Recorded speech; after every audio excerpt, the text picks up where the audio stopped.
Hello, my name is Virago. Today we're going to go over your comprehensive local needs assessment, and I will give you instructions on how to fill this out and how to access all of the data that you need to fill this out. First, this slide contains a link to the Perkins Subrecipient Handbook, where you can find more information about the Perkins process, as well as information about your CLNA. And you can access this either by clicking the link or by going into the educator portal and searching for the Perkins Subrecipient Handbook. So our learning targets for today are first, access the CLNA template. I'm going to show you where it's located and how you can open it. And then we will go over the CLNA requirements so you can understand what is needed to complete your CLNA. And then we will explore the new elements in Part A, which we have updated recently. And then lastly, we will look at Part E and what the requirements are for this final section of the CLNA. So first, a little background on Perkins V. This is a federal funding source that is designed to strengthen career and technical education programs, and the purpose of these funds are to be used for projects that enhance or improve your CTE programs, and these projects must align with the needs that you identify in your CLNA. And another large aspect of Perkins V is measuring success. So we will be looking at the effectiveness of CTE programs is assessed using predefined performance indicators, which we'll go over today, and your programs should be demonstrating ongoing improvement over time. So what is the CLNA? This is the Comprehensive Local Needs Assessment, and it is a required part of receiving Perkins funding. This helps you to identify local strengths, local needs, and priorities within your career and technical education. So this must be submitted annually so we can ensure each year that you are using your funds to address your needs. And with the system we have put in place, you can make your updates in real time throughout the year, and you can review your previous responses to see how your needs have changed over time. And this gives you the ability to take notes as you go throughout the year and notice what's happening within your institution. So the CLNA has several sections. Only parts A and E are required annually, but there are other sections that you should be reviewing and updating throughout the year to ensure that your CLNA remains accurate, as these other sections will help you to fill out parts A and E.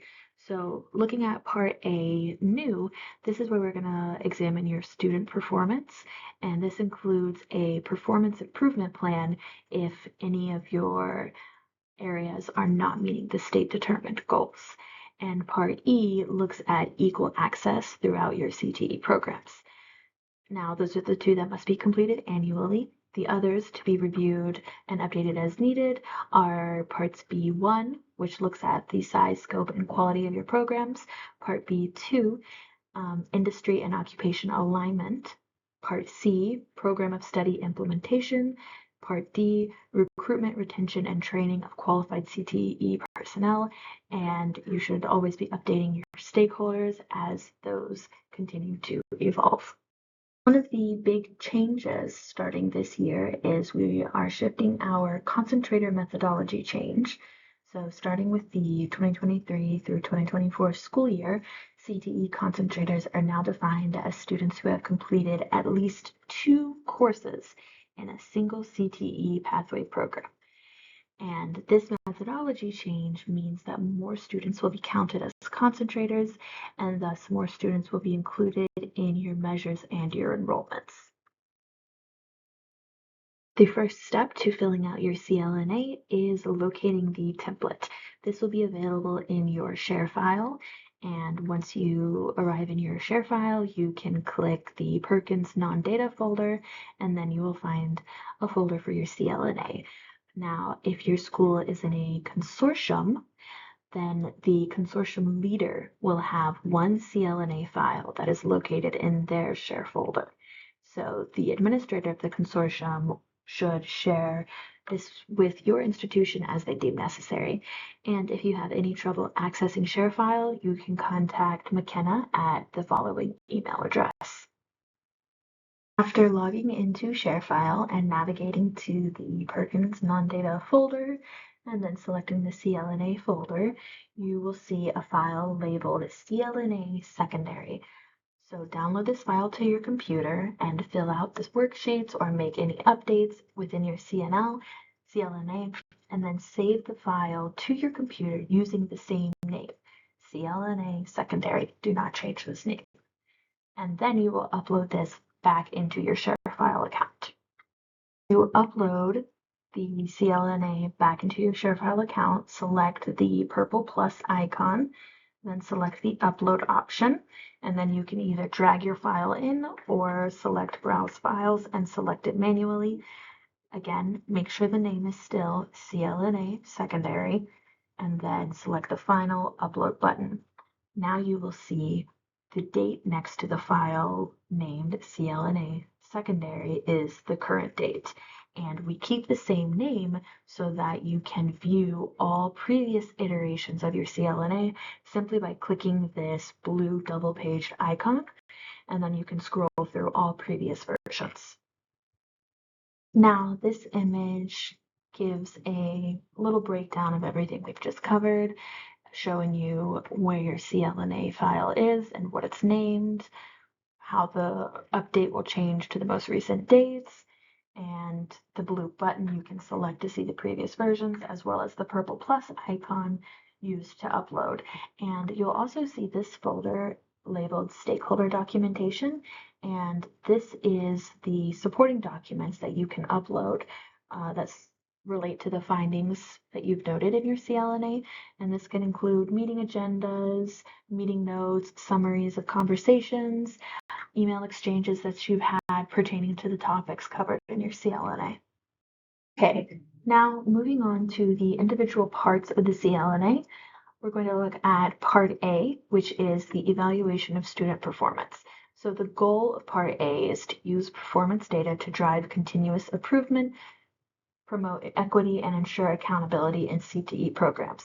So within Part A, you will assess student performance outcomes, compare your results to the state-determined performance levels, SDPLs, and identify areas for improvement, such as when you fall below the SDPLs, and you will also complete a performance improvement plan for any indicator falling below the SDPL goal. Now, starting in this year, we have updated Part A. So on your CLNA, you will see two tabs. One will be labeled Part A and the other will be labeled Part A New. Now, there is no action to be completed on Part A.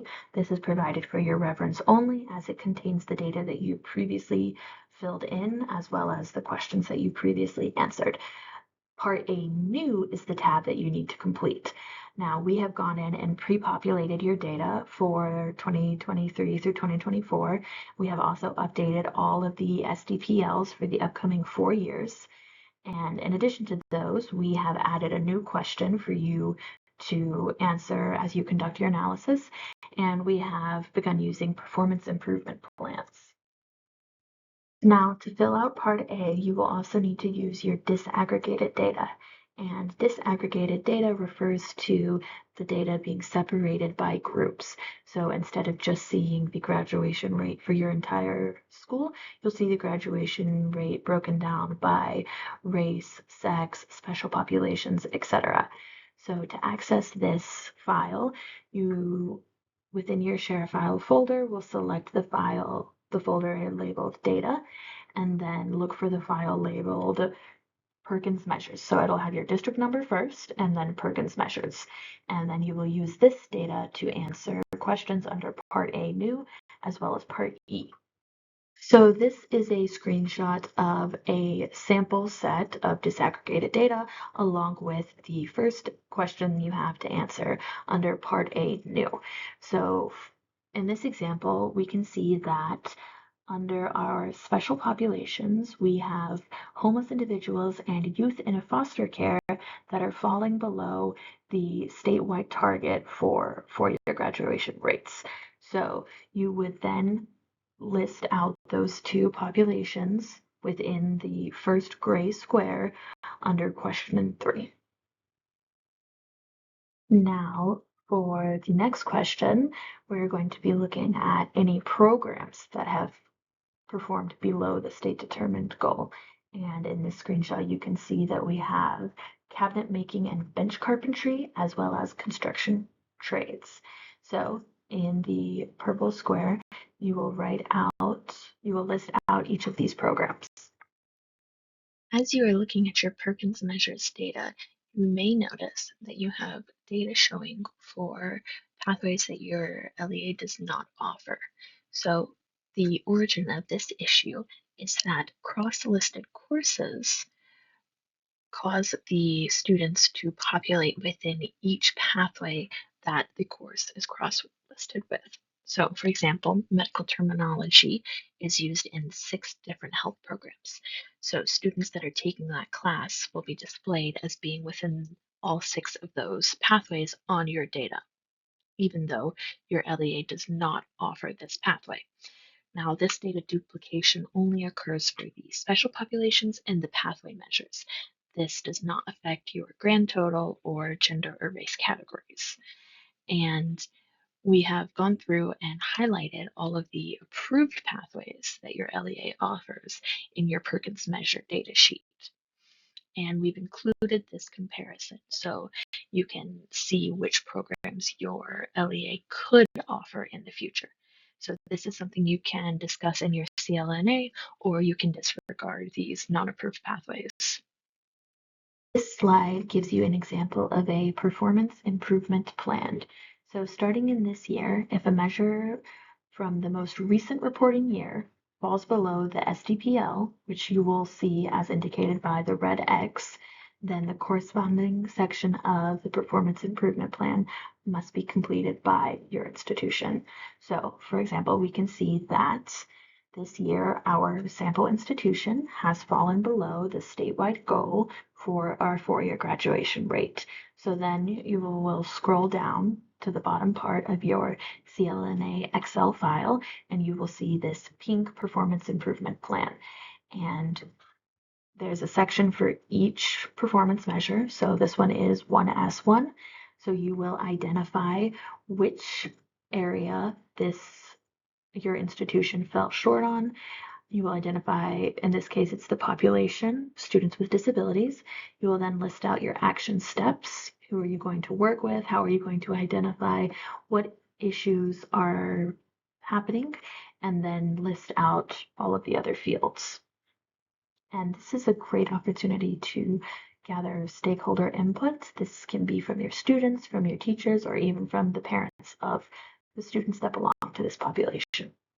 Now, if your institution belongs to a consortium, you will see another tab labeled Part A New 2. And this tab will show you the performance measures for each district within your consortium. And this gives you the opportunity to identify which districts are falling short of the goal. So in this example, you can see that District 3 has repeatedly fallen below the 1S1 state-determined goal, in which case your consortium should come together and examine what issues Sample District 3 is having, and together come up with a plan to get them to meet the goal. Now that is the end of Part A, and we are now going to look at Part E, which is equal access for all students. So the goal here is to ensure that all students, especially those in special populations, have equitable opportunities to participate in and benefit from CTE programs. So within Part E, we're going to analyze enrollment data to compare your institution's CTE population rates with statewide averages for each special population, and we will identify underrepresented groups as well as reflect on systemic barriers. This could be transportation, scheduling, program design, or even outreach. Now to fill out Part E, first, you're going to pull up the State Department of Education enrollment numbers, which can be found in the CTE Educator portal at this link. And this document is titled Secondary Enrollment Data, CTE and SDE. You will select the relevant year and compare it to the data from your Perkins measures sheet. And as you go through each point, you will identify underrepresented special populations, and then you will answer each question that we have put in Part E. Here you can see an example of the sample schools enrollment rate compared with the statewide secondary enrollment report. And you can see that there are two of our special populations that are falling below. It's a little bit confusing because they are ordered differently within the SDE enrollment, but you can see that the statewide percentage for individuals preparing for non-traditional fields is 47%, while the sample institutions is only 28%, and the statewide enrollment for English language learners is 12%, whereas at our sample school it is only 8%. So these are categories that you will be analyzing if you are the school within your Part E. After you compare your enrollments to SDE enrollments, move on to this slide and use this data, which is the statewide totals, and compare it with your own LEA totals. Now that you have figured out which of your populations may be falling below SDE standards, you will go to the analysis portion of Part E. And here you will list out underrepresented special populations and reflect on what might be a potential barrier for these populations and what accommodations, modifications, or supportive services could be implemented in order to help this population gain access to your programs.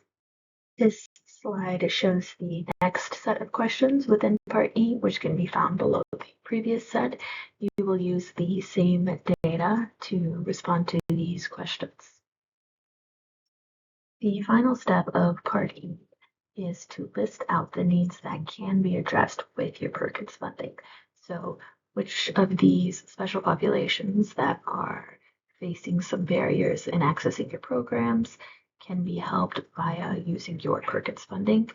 This is another great opportunity to gather stakeholder input, as teachers and the students themselves will have the most insight into how you can better improve access to your programs.